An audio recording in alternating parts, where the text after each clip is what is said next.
Your struggle with COVID-19 might not end when the primary infection does. There is something called long-term COVID we all need to understand, so let's jump into that today. I am Lee Kelso. This is HealthCall Live Online, the place for extended interviews that you hear on our broadcast, the HealthCall Live Radio Hour. I want to welcome to the program first Dr. Natalie Lambert from the IU School of Medicine. She has completed a survey of long-term COVID survivors and will teach us a lot about that today. Dr. Lambert, thanks for joining us. Thanks for having me. What is the big takeaway? What do we need to know, you think, from the results of your survey about long-term COVID? Well, what it really shows is that there are many people who are having symptoms well beyond the 2 weeks that you would expect it would take someone to recover from what some would consider a flu-like illness. So COVID is really not a typical flu. People can end up with these very long-term symptoms and a wide variety of them. And we'll talk more about exactly what types of symptoms people are experiencing. Yeah, we sure will. Also with us today is Diana Barents. She is a former COVID patient. Diana, welcome to the program. Thanks so much. You bet. And you're also the founder of Survivor Corps. Tell me more about Survivor Corps. I had COVID in early March, and I started this group while I was still in isolation with the anticipation that I would be one of the first survivors of COVID. And I figured that there would be thousands to follow, not realizing that there would truly be millions. And I started Survivor Corps to mobilize an army of survivors to support science in every way possible, because so many of the answers to the mysteries of this virus lie in the bodies of survivors. And so we need to do every bit that we can by donating our plasma, our blood, participating in studies, working with scientists like Dr. Lambert to get to the bottom of this and get answers for people. Thank you for that. Let's talk about that, Diana. Tell me some of the symptoms that we're finding here that people just wouldn't ever think are really associated with this virus. So I would go so far as to not even use the word symptoms, because I would say that it's actually doing damage. So what we have learned about COVID since the start of this is, we walked into this thinking that it was a respiratory disease, and it's turning out that it's a vascular disease. And every organ in the body, as we know, relies on blood flow. So any damage to the vasculature ends up with organ damage. I was diagnosed with COVID onset glaucoma a couple of months ago. My son, 9 months after COVID, just lost one of his adult front teeth from damage to the vasculature, either in his jaw or gums. They're trying to figure it out right now, but a lot of people are losing teeth and having all kinds of dental horrors. We are seeing COVID onset lupus, COVID onset diabetes, severe the lungs being compromised. And these are, let me explain, these are from average cases of COVID. I had what I refer to as the Tylenol and Gatorade kind of COVID, the Tom Hanks, Rita Wilson variety. I was never hospitalized. I never came close to being hospitalized. Wow. I love that, the Tom Hanks, Rita Wilson version, Gatorade and Tylenol. That's great. I think I was more of the Rita Wilson than the Tom Hanks, but, not to get too technical. I get you. So, Dr. Lambert, tell me about the survey that you did with the thousands of people, and what did you find? So we posted a survey in the Survivor Corps Facebook group and also in other groups online supporting COVID survivors. And we asked a lot of just very detailed information. So things about people's medical history, demographics, what medicines they're taking before they got sick with COVID, and then also asked them to report all of the health impacts that they had. So symptoms, but longer term are really more damage to the body, and when the symptoms started, duration. So lots of detailed information. And we're crunching the numbers right now. But what we found is that of the over 5,600 people who responded, many of them are having these very long-term problems like fatigue, muscle and body aches, but very concerning symptoms also impacting the nervous system. So difficulty concentrating or focusing, people having memory problems and dizziness. So these are not things that you would typically expect from a virus, but they're happening, and they're happening to very large numbers of people, and we're trying to understand them more. I am curious about how this is all going to shake out in our current healthcare environment. And so that brings me to this question of how important is it to have an official COVID diagnosis for future healthcare needs when I have this long-term COVID? That's a really it's a tricky question, and right now we are in a situation where we don't even have an official name for this, and you need an official name to get a billing code and to get research done. And there's a real problem with the fact that a lot of people were not able to get tested back last winter, last spring, and those who were able to get those who were lucky enough to get tested, a lot of the tests were faulty at the time. And it's important to keep in mind that not everyone comes out of COVID with antibodies that are detectable in an antibody test. So that is not necessarily a determinative way of figuring out whether someone indeed had COVID, which is why it is imperative that we are providing medical care and relief for people regardless of whether or not they had a positive test in the beginning and regardless of their insurance or employment situation. A lot of people are having to leave work because if you're having severe neurological impairment for months after the virus, how do you go back to work? And now that we're seeing, the dental issues and ocular issues, it really makes you examine all of the facets of our medical system and why we insure different organs differently. This is going to be a real issue for many Americans for whom dental insurance is considered a luxury good. Yeah, boy, isn't that the truth? So I want to drill down on that a little bit. What challenges are patients with long-term COVID going to face if they don't have a diagnosis? Am I going to be forced to try and prove that I was infected so that I can get time off work under a medical release? I mean, we're right in the middle of that. We're trying to address those issues now because right now we don't have any answers. At the end of the month, there will be T-cell testing available on the market from Adaptive Biotech, which is very exciting. And maybe that will be a better way to figure out for those people who were early on whether or not they did indeed have COVID. But we need to take everybody into account and make sure that we are leaving no one behind. The really startling thing about COVID and the thing that makes this different than anything we have ever experienced in our collective medical history is that most people who have COVID never see a doctor until something goes very wrong months later. Very few people, a small percentage end up in the hospital, and the ones who don't have a very different disease trajectory. They're not under anyone's medical care. Nobody goes to their general practitioner with COVID. So you are not given any guidance, and there is very little centralized information on all of these patients because they're not under anyone's medical care. This is the first time that we've ever told people, yes, you are seriously ill, but whatever you do, don't go to the doctor unless you think you're dying. And so there's been a real gap in data, and that's where we're trying to fill in because the experiences of the 95% of people who are not hospitalized are not necessarily the same of the ones who were. And Dr. Lambert can speak to some of the differences in, we did a temperature scan study recently, and I think that Dr. Lambert's results were startling. Yeah, jump in there, Dr. Lambert. What were those results? Well, what we did was, we did this in-depth survey tracking when survivors' symptoms first began. So because we did that, we were able to look at the very first 10 days when someone was sick and see what symptoms they had then, because that's the time period when people are most contagious. And what we found is that people, when we looked at who reported fever in those first 10 days, it was only about 7.7% of people who took the survey.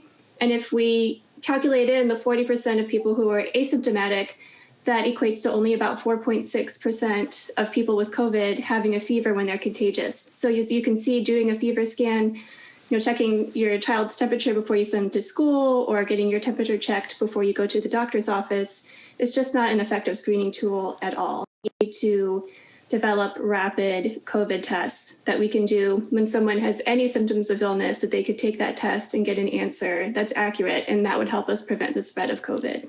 Yeah, I've long considered temperature tests. It's COVID theater, I call it. It looks good, but really tells us nothing.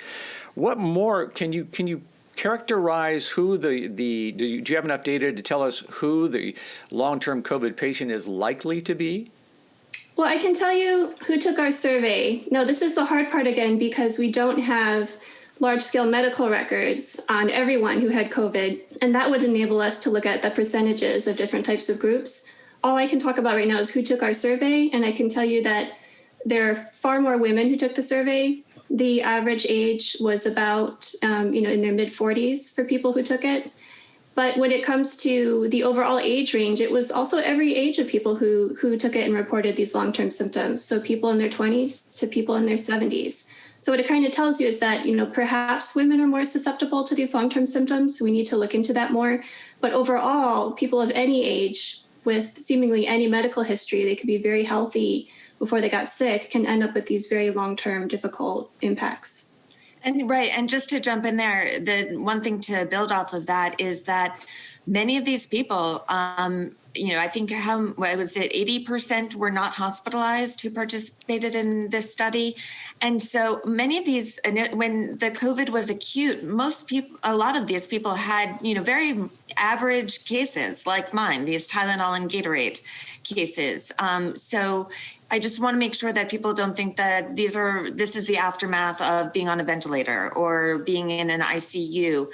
This is very, very different, and really makes it clear that there is nobody who is safe from, the long-term damage from this virus. So what do we think about the right steps? If I have COVID and I've got the Gatorade and Tylenol version, what do I need to do to document my experience so that I'm covered down the road should that be necessary? Or can I do anything that's going to minimize my risk of long-term COVID? That's a $1 million question right now. Right now, one of the problems is that we have no standard of care for non-hospitalized patients, and we need to address that immediately. We should have a standard of care for every person who is diagnosed with COVID in the same way that Hong Kong does. Hong Kong treats every single person diagnosed with COVID with a combination of antivirals, anticoagulants, and interferons. And if you look at their numbers versus ours, the proof is in the pudding. And secondly, we need a playbook. We need a standard of care and group of therapeutics, which are probably already in existence and just need to be identified, on how we can help repair the vascular damage of all those people who are walking around now suffering the after effects of COVID. We're at how many 10 million documented infections at this point? I've lost count.